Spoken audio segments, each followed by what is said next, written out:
यह कहानी महादेव शिव और माता पार्वती के दो पुत्रों गणेश और कार्तिकेय की है, जो शिवलोक में एक महत्वपूर्ण परीक्षा का सामना करते हैं। कैलाश पर्वत की शीतल वादियों में जहां हमेशा एक दिव्य शांति छाई रहती थी, इस दिन कुछ अलग सा माहौल था। महादेव शिव और माता पार्वती अपने दोनों पुत्रों गणेश और कार्तिकेय के साथ बैठकर गहन विचार विमर्श कर रहे थे। कैलाश पर्वत की सुंदरता में चारों ओर बर्फ की सफेदी और हल्की ठंडी हवाएं चल रही थीं। पर्वत के ऊपर उगते सूरज की सुनहरी किरणों से वातावरण में एक अद्भुत प्रकाश फैल रहा था। लेकिन इस शांति के बीच एक विशेष हलचल थी, जैसे कुछ बड़ा सा होने वाला हो। महादेव शिव ने गंभीर स्वर में कहा, आज वह समय आ गया है जब मैं तुम दोनों भाइयों की बुद्धि और क्षमता की परीक्षा लूंगा। उनकी आवाज में गहरी गंभीरता थी। गणेश और कार्तिकेय दोनों ही इस घोषणा से चकित थे। गणेश ने अपनी सूंड को हल्का सा हिलाते हुए पूछा, परीक्षा? कैसी परीक्षा पिताश्री? उनका स्वर मिश्रित था जिज्ञासा और विश्वास से। महादेव मुस्कुराए और बोले, ये एक चुनौती है। जो भी पूरे ब्रह्मांड का सबसे पहले परिक्रमा कर यहाँ लौटेगा, वही इस परीक्षा का विजेता हो।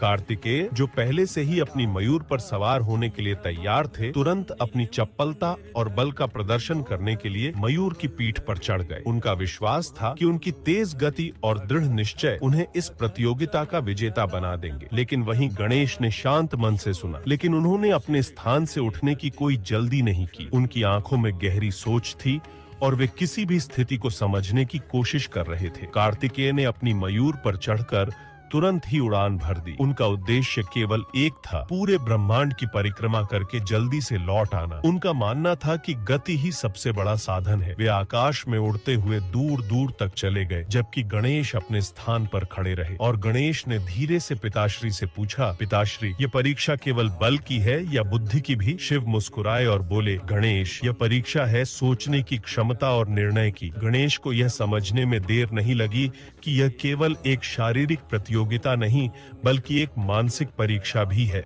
गणेश ने कुछ पल सोचा और फिर निश्चय किया। उन्होंने माता पार्वती और महादेव के चारों ओर एक परिक्रमा की। फिर हाथ जोड़कर गणेश ने कहा, मेरे लिए आप दोनों ही मेरे संपूर्ण ब्रह्मांड हैं। ब्रह्मांड की परिक्रमा का वास्तविक अर्थ है आपके चारों ओर परिक्रमा करना। महादेव और माता पार्वती दोनों ने मुस्कुराते हुए उनकी इस सूझबूझ को समझा। महादेव ने कहा, गणेश, तुम्हारी बुद्धि और समर्पण ने तुम्हें विजेता बना दिया। यह परीक्षा तुम्हारी अंतर्दृष्टि और समझ को परखने के लिए थी। लेकिन कुछ समय बाद कार्तिकेय ब्रह्मांड की परिक्रमा कर लौटे। उनका चेहरा थकावट से भरा हुआ था, लेकिन उनके अंदर आत्मविश्वास भी झलक रहा था। आंखों में संतुष्टि थी कि वे ब्रह्मांड की पूरी परिक्रमा कर चुके हैं। लेकिन जब उन्होंने देखा कि गणेश पहले से ही विजेता घोषित हो चुके हैं, तो वह ये सोचकर चकित रह गए। तभी महादेव ने कार्तिकेय को समझाते हुए कहा, पुत्र, यह परीक्षा केवल गति की नहीं, बल्कि सोच की थी। गणेश ने यह समझ लिया कि माता पिता के चरण ही ब्रह्मांड के समान है। कार्तिकेय ने यह सुनकर मुस्कुराते हुए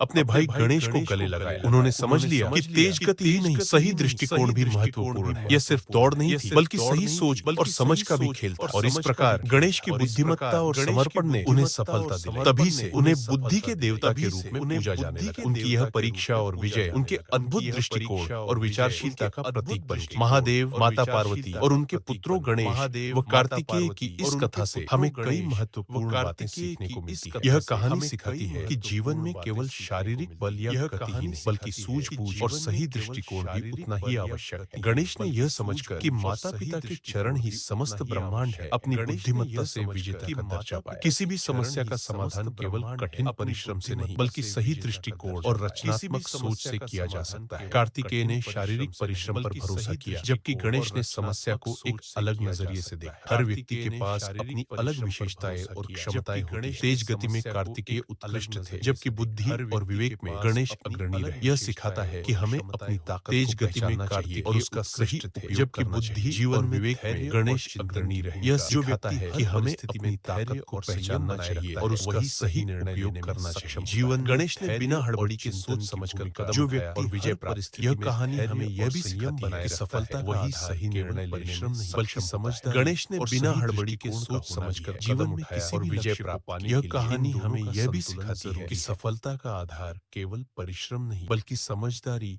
और सही दृष्टिकोण का होना भी है। जीवन में किसी भी लक्ष्य को पाने के लिए अगर ये कहानी आपके दिल को छू गई हो या आपको इससे कुछ सीखने को मिला हो तो इसे लाइक करें और अपनी राय नीचे कमेंट में जरूर बताएं। आपका एक एक लाइक और कमेंट हमें और भी बेहतर कहानियां बनाने की प्रेरणा देता है।